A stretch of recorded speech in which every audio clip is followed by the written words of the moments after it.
Selamat datang di Teknik Kendaraan Ringan Otomotif SMK Negeri 6 Samarinda. 3 alasan dasar kenapa harus memilih teknik kendaraan ringan otomotif adalah: yang pertama, dari sisi pembelajaran, kita selalu berkoordinasi dan membentuk link and match dengan dunia usaha dan dunia industri. Yang kedua adalah terkait dengan kegiatan pembelajaran juga. Kami selalu mengedepankan teknologi.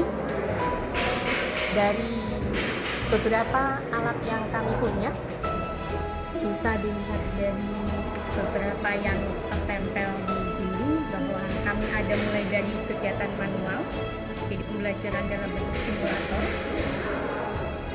entah itu kelistrikan bodi kendaraan, lantas ada sistem pengapian. Di sini masih kami gunakan yang konvensional, bukan berarti lantas lama, tapi memastikan anak-anak yakin bahwa kami mulai kegiatan dari yang dasar. Kita juga ada beberapa pembelajaran yang kaitannya sudah dengan teknologi canggih, yaitu balancer atau balancing roda. Kami juga mempunyai beberapa alat praktek yang pasti nantinya itu penguasaan anak bisa dibilang siap pakai. Dan yang ketiga adalah dalam alumni kami adalah alumni yang terampil dan siap pakai. Saya bilang siap pakai karena anak-anak kembali lagi tidak hanya diperkenalkan dengan yang konvensional, tetapi juga dikenalkan dengan yang teknologi terkini.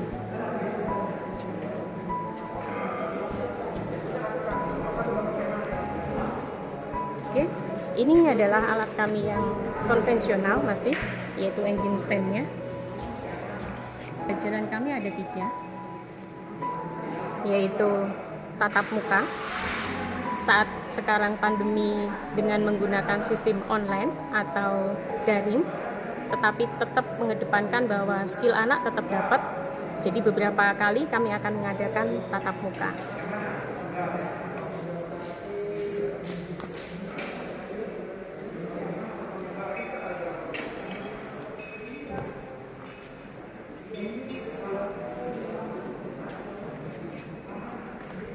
Satu hal yang membanggakan bahwa teknik kendaraan ringan otomotif kami dipercaya untuk manufaktur atau merakit kendaraan militer.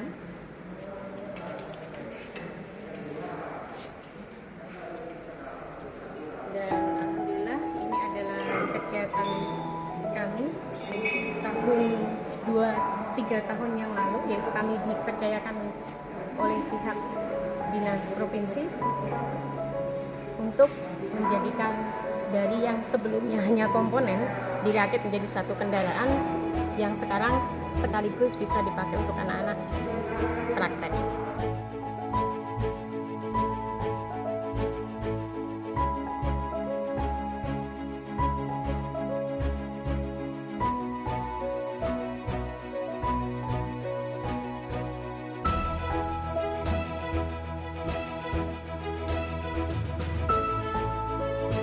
Oke, pada kesempatan ini, pada pagi hari ini adalah pelaksanaan praktek mengenai pemeriksaan rem dan overhaul rem. Dilakukan oleh anak, dikasih waktu 1 jam. Jadi untuk pelaksanaan ini dilakukan satu orang anak.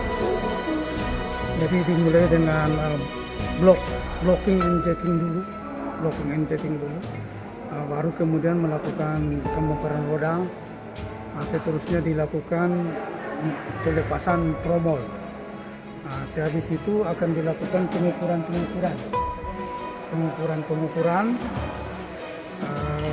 mulai dari diameter daripada sepatu rem, kemudian mengukur diameter daripada tromol yang bagian dalamnya, diameter dalam. Jadi nanti akan didapat kerenggangan. antara sepatu rem yang masih terikat atau masih terakit dengan tromol, sehingga bisa dimasukkan kembali kalau ada kendala.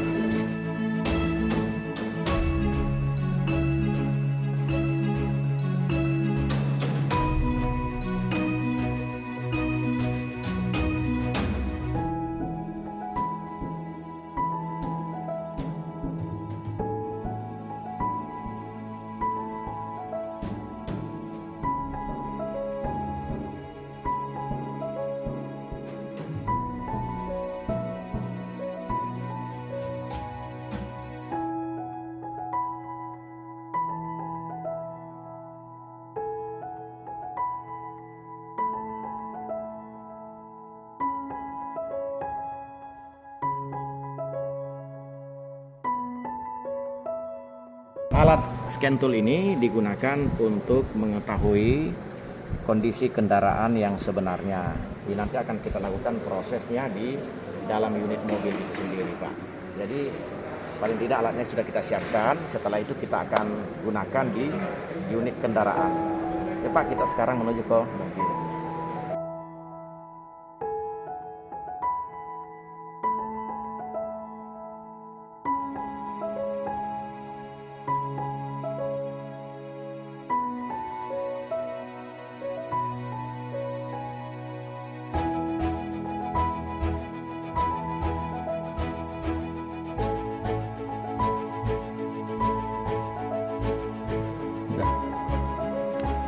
Sudah.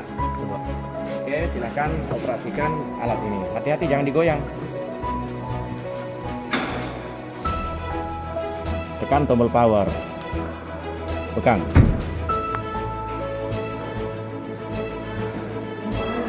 Tunggu karena masih dalam proses loading.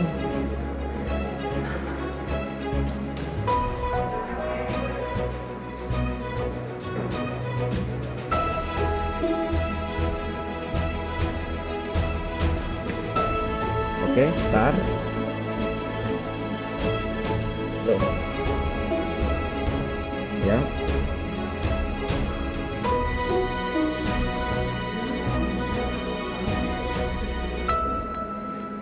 Start.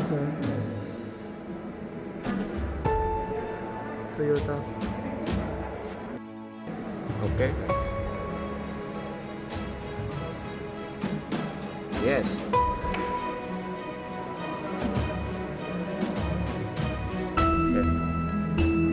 Ya, dia oke. Start. Matiin dulu. Start ya, start dulu. Yes. Oke, ini proses untuk mendeteksi kondisi mobil bahwa tadi ada masalah. Terjadi kita sudah scan, ternyata masalahnya kita sudah temukan, kemudian langsung kita hapus supaya data tersebut tidak terekam kembali. Otomatis pada saat kita operasikan sudah tidak muncul lagi kan.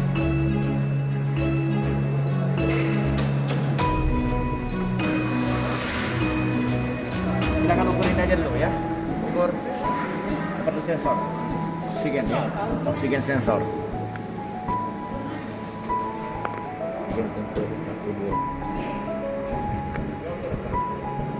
Ikuti ininya ya. Silahkan disetting sesuai dengan panduan yang ada. Alatnya disetting dengan panduan yang ada.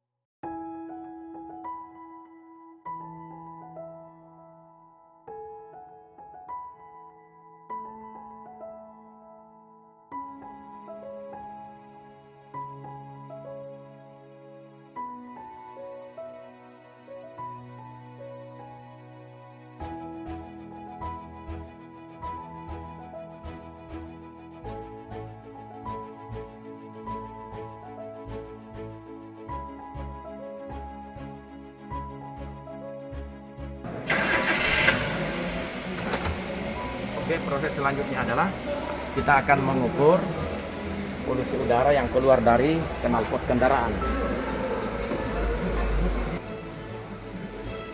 Sebelumnya mobil kita sudah panaskan, maka kita lanjutkan ke serbuknya dimasukkan ke dalam knalpot.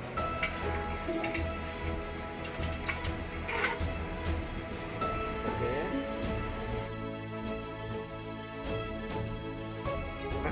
Bahwa yang didapatkan saat ini hasilnya adalah 0294 ppm, CO-nya 0,72, CO2-nya 14,26, sementara lambdanya adalah 0,970. Masih sangat tinggi ya. Tinggi penyebabnya ini ya perlu ada perbaikan dari ini sistemnya. Ya. SMK bisa, SMK hebat.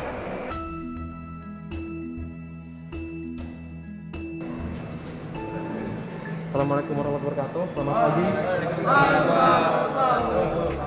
Hari ini kita praktek tentang kelistrikan Mr. Body. Terus kalian buka halaman D28.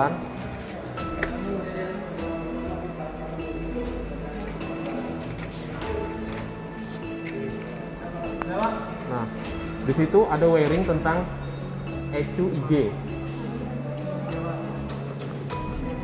Itu ada gambar fuse yang ini.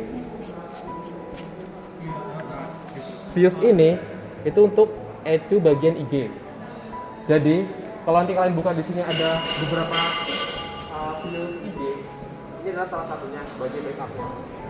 Jadi kan ada yang 20 ampere, ada yang 5 ampere. Kalau yang 20 ampere itu pusatnya kalau misalnya kalian cabut, itu semua sistemnya akan mati. Dari fuse itu larinya langsung ke IG airway. Dalamnya tidak. Kita ada jump sensornya TPS. Nah, TPS itu throttle position sensor. Diolahnya itu ke sini. Kemudian sebenarnya ada intake air flow meter. Intake itu masuk, air itu udara, flow itu aliran, meternya intensitasnya. Jadi masuknya air udara. Oke, so. Nah, di situ dia larinya tetap ke ECU ya? Iya, Pak. Iya. Kemudian di sini ada namanya CS, circuit switch. Ada kan? Ya, itulah circuit switch. Nah, ini bergeraknya ini nggak seperti switch pada manual ya, ditetek gitu ya. Ini switchnya udah otomatis. Oke. Yang maju pelan.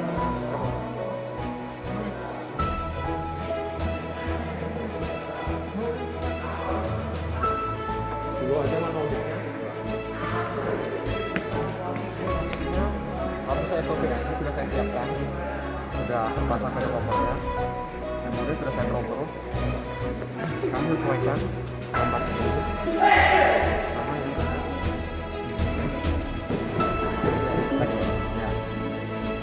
Silakan diukur sesuai yang ada di modul SOP nya juga.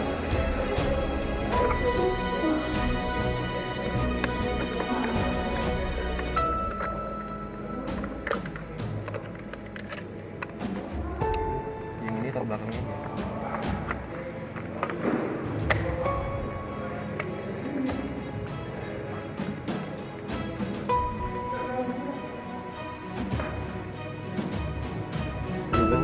Dua 12,31 satu DC ya? Iya, Pak. Oke, langsung ditulis.